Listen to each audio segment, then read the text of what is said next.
what's up, guys? It's Clint and Curtis. We are back with an Elvis review.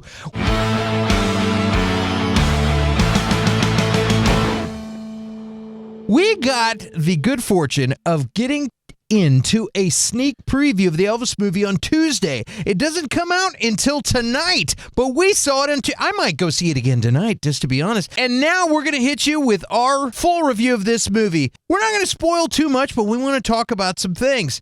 First of all, we're going to give you our first impressions. I liked the movie. I was surprised by this movie. I didn't know what I was going to think.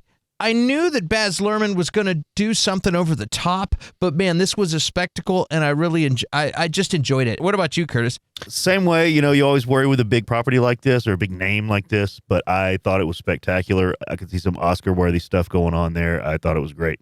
Well, we're on the same page for that. And I knew I was looking over at you in the theater every once in a while. I'd have a big grin on my face. I'd look over at you and you had the same look on your face. Like we both genuinely had fun in this movie. So if you're looking for fun, just we could end the review right now and say, bam, it was fun. Go see it. If you like Elvis, you're going to have a good time. What was our favorite thing about the movie? My favorite thing about the movie was the visuals. They did a really good job with the visuals, and it was just like a spectacle. I'm getting spoiled. Modern day movies, watching all the Marvel and Star Wars and everything else out there, there's a lot of eye candy everywhere. And I like a boring, biopic movie sometimes. I like documentaries. I like all kinds of stuff. But this was like both. I'm getting to see some things about Elvis's life that I didn't know about, but also it was just beautiful to watch. What about you, Curtis? What do you think? My favorite thing was that it was all encompassing. Another good biopic is Walk the Line. However, the issue that I had with that movie is that it just covers like the first half of Johnny Cash's life. The second half of his life was, I would say, almost even more troublesome and movie-worthy, and they didn't plan on making a second one. This one is all-encompassing. Now, that means they do have to leave some stuff out, but it's the whole schmear. You go from, little Elvis all the way to his death, and they were able to pull it off. Who's your favorite Elvis, little Elvis or big Elvis? This Elvis right here or young Elvis? Well, I guess you call him middle Elvis. My favorite is 68 Comeback Elvis. Comeback special. I still want one of those leather jumpsuits. Oh, yeah. Well, you want to know, how did Austin Butler do? How did he do in this role? What do you think, Curtis? This kid knocked it out of the park. I mean, looks-wise, he looks like Elvis kind of, but there are ways that he doesn't as well. But he acts so well in the movie with the voice, with his mannerisms, with his cadence of speech, and he does, to a degree, look like him. Like, you forget that it's somebody else playing Elvis and that it's not the king, He did a spectacular job. I completely agree with you. There's something about this guy, like, when I saw him at first, and I was against it. I said, man, because this guy, he's a good-looking man, and I'll compare him to a good-looking woman. Jennifer Garner has longer features. Her eyes are I won't say close together, but she has longer features, and he kind of has a bone structure kind of like that. So to me, I was like, no, and you wouldn't have Jennifer Garner playing Marilyn Monroe. It's just they look different. They're both beautiful women. Jennifer Garner's fantastic. Austin Butler, good-looking man.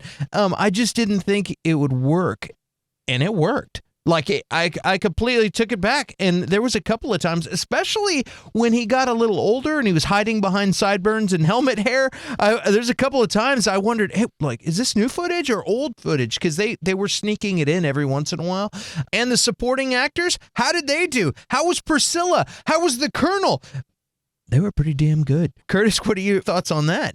Priscilla, the girl who played Priscilla, did a great job. Olivia DeJonge, that she wasn't in the movie a lot, it was focused more on Elvis, of course, but the other, I guess you could say the antagonist of the film, was Tom Hanks as Colonel Tom Parker. Now, Tom Hanks is just going to do well in any movie. He's proven that. He's going to do well. He was playing basically a villain, and that he came off as villainous. But what was so strange to me is he has this voice in the film, and it's like he's playing Dracula. I don't get it. So I went back and I was like, I haven't seen a ton of interviews with Colonel Tom Parker, but does he talk like that in real life? No, he does. What's the deal? I don't know. I really don't. I can't understand why he would choose that. I went back and watched some old YouTube interviews, and he kind of talks funny, but he definitely doesn't talk like that. So I don't know why he chose to do that. But other than that, Tom Hanks still knocks it out of the park. Yeah, I mean, yeah, he definitely is doing a weird European kind of voice, and I don't know if it's because they don't know where the Colonel's from. There's theories, and he's trying to be like, oh, I'll do a European voice, and yeah, I noticed that, but I didn't know how authentic the voice was. I need to go back and look at some Colonel videos, but I will tell you, he was fantastic. He did a great job, and it really painted a picture of showing that he is a manipulative villain in the background that also tried to take care of Elvis, but also wanted to line his pockets, and it was basically an opportunist and exploited Elvis a little bit. When you told me that he did the hotel gig for 2 shows a day for 6 weeks, 7 days a week, that's exhausting. That's insane. It's insane. And how could you even do that if you weren't on uppers? That's what I mean. Like, everybody talks about the drug use. I don't know how that's like. He's not just going out there and singing a few songs. He is leaving everything on the floor. Yeah, I mean, you had to be on something to be able to pull that off. And I'd also like to mention Kevin Harrison, who played a young B.B. King. I think he did a great job as well. The relationship that they show between he and Elvis, whenever Elvis was young, they had it seemed like a good, strong friendship. And Elvis really needed that. There were so many people that he would call friends, but basically were just exploiting him. And B.B. King was actually a friend to him and truly cared about his well-being.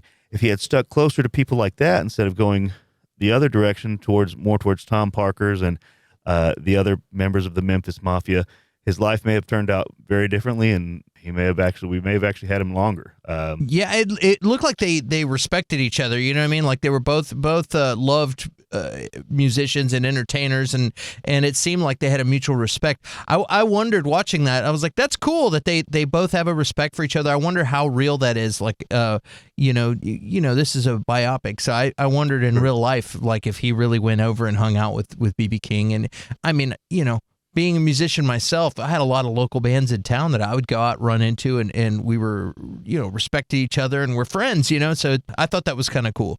I was saying earlier, man, this movie had some crazy visuals, and we talked a little bit about it earlier, but just for the people that are watching this review, what did you think? Like, I was kind of like dazzled in the beginning. I was like, wow, this is some crazy stuff. So Baz Luhrmann's style works for the beginning of this film. I don't really like this director usually. I don't usually like his style. I think it works in this film because it does taper off. It's not as in your face as it is in the beginning. And I'm wondering if the reason that he did it in that regard is to pull in younger viewers, to kind of bring them into the idea of Elvis when they don't know anything about him. And then once they're in, they stick around for the story, and the visuals and a lot of that stuff kind of tapers off. I was noticing, like, just out in public talking to people and stuff, that there's a lot of younger people that are like, you and I both had our parents, were into Elvis, but like talking to people, they're like, yeah, I don't really know a lot about Elvis, but this kind of looks cool. And I'm wondering if you're right. Like, I was dazzled. Everyone knows I like shiny things. I love beautiful production and things, and it was amazing. And just like this stuff behind us, there was like that, but moving around and all kinds of really cool graphics and things happening in the beginning during some musical sequences. And we're about to talk about music in a second, but I was just blown away at the visuals. They didn't have as much of that in the second half, and I wondered if that's because they needed to fill in some gaps. Like we have a few stories about when he was real young, but we don't know that much. So we'll just make a shiny production out of it, and then later in the movie it kind of chills out and it's doing a lot more storytelling. Either way, if you need to entertain us to get us pulled in and then give us the story, you did a good job, Baz. Curtis, how did you like the musical aspects of this thing? I really enjoyed it. There was some tie-ins where it would like almost mashups where it would get into modern music mixed in with the old. I wouldn't usually like something like that, but I loved it. I didn't like that about the music. Whenever I was watching it, it reminded me of the movie The Great Gatsby, which I did not like that movie. Well, Baz Luhrmann did that movie. What I don't like is how it's a period piece and they mix in modern music. It takes me out of it. If it's a period piece, You want to be within that time period. Again, I wonder if they did this to hook those new younger viewers with the newer music as well. But besides that, I love the music. And then it's always good, like whenever I'm watching a movie or something like that, and I hear an Elvis song, and I'm like, I don't even remember that one. Like, so now I got to go look up the the soundtrack, because there's at least 2 Elvis songs in there where I was like, I don't remember that one, because you hear the classics so often. I was like, that sounds good. I gotta listen to that one again. I was not a fan of hearing newer music in this period piece in The Great Gatsby. It took me out. I thought it was weird.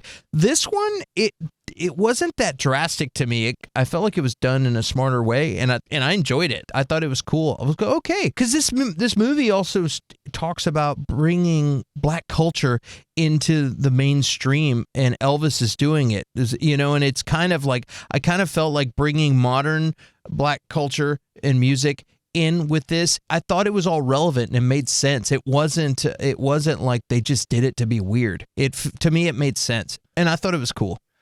That's a fair point. That's a really good point, actually. And I will say, I do agree, it was executed much better than it was in The Great Gatsby. I'm still not a fan of it, but it was not jarring. It was noticeable, but they executed it much better.